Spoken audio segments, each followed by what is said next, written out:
Halo sahabat desa, kita jumpa lagi. Kita kali ini akan mencari tahu apakah pemerintah desa melalui APBD desa itu bisa membeli tanah.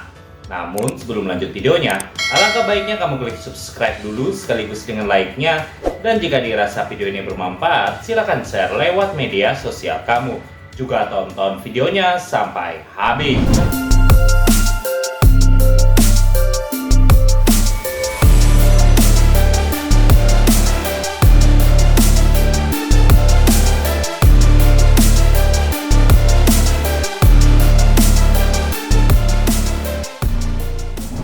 Nah, pembelian tanah dalam hal di pembahasan di video kali ini bukanlah pembelian tanah untuk pelaksanaan kegiatan pembangunan, tapi pembelian tanah yang nantinya menjadi aset desa.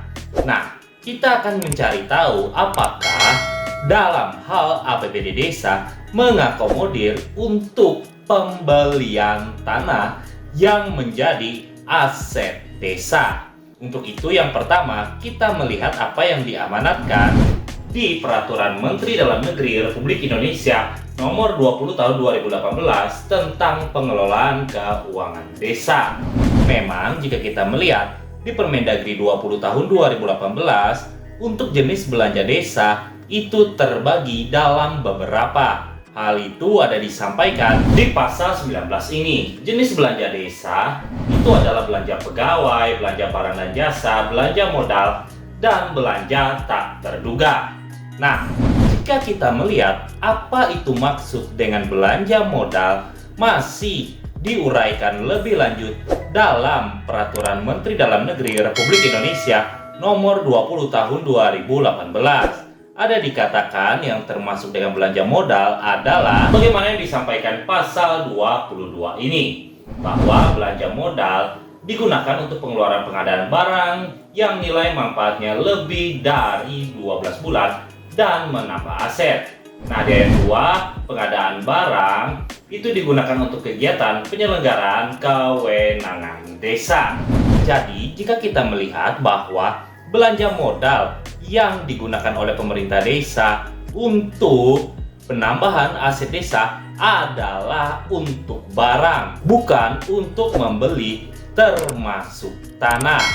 Nah, sekarang kita coba melihat terkait mekanisme belanja barang dan jasa yang mana termuat pada Peraturan Lembaga Kebijakan Pengadaan Barang atau Jasa Pemerintah Republik Indonesia Nomor 12 Tahun 2019 tentang pedoman penyusunan tata cara pengadaan barang atau jasa di desa, di mana LKPP 12 tahun 2019 yang kita lihat tadi itu akan diturunkan lebih lanjut dalam peraturan bupati yang mempedomani isi dari LKPP 12 tahun 2019 yang kita lihat tadi.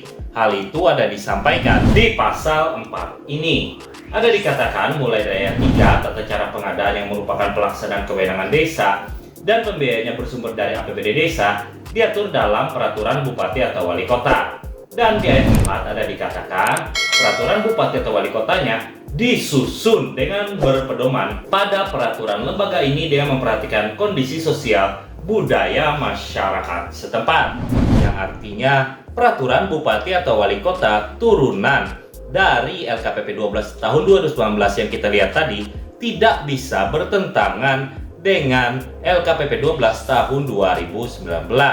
Dan apa yang diatur di LKPP 12 tahun 2019 terkait pengadaan barang atau jasa ternyata bukan terkait dengan pengadaan tanah dari APBD desa. Hal itu jika kita lihat ada diamanatkan di LKPP 12 tahun 2019 pada pasal 18-nya.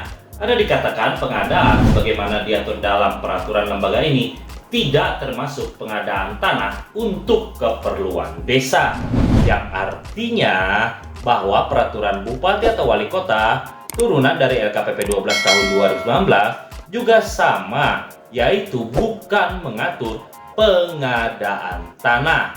Nah, dari sini kita dapatkan informasi bahwa belum adanya regulasi yang mengatur terkait pengadaan tanah yang akan menjadi aset desa dari APBD desa. Nah, muncullah pertanyaan, jika kita memperhatikan pada Peraturan Menteri Dalam Negeri Republik Indonesia Nomor 3 Tahun 2024 tentang perubahan atas Peraturan Menteri Dalam Negeri Nomor 1 Tahun 2016 tentang pengelolaan aset desa, ada mengamanatkan terkait mekanisme pembelian tanah berdasarkan tukar-menukar, di mana untuk menukar tanah desa itu tidak ada, sehingga diberikan ganti kerugian berupa uang. Namun jika kita melihat bahwa uang yang merupakan ganti kerugian dari tukar-menukar aset desa berupa tanah itu tidak dicatat di APBD desa, tapi langsung dibelanjakan untuk pembelian tanah pengganti dengan kondisi serupa. Hal itu ada disampaikan di pasal 32B ini.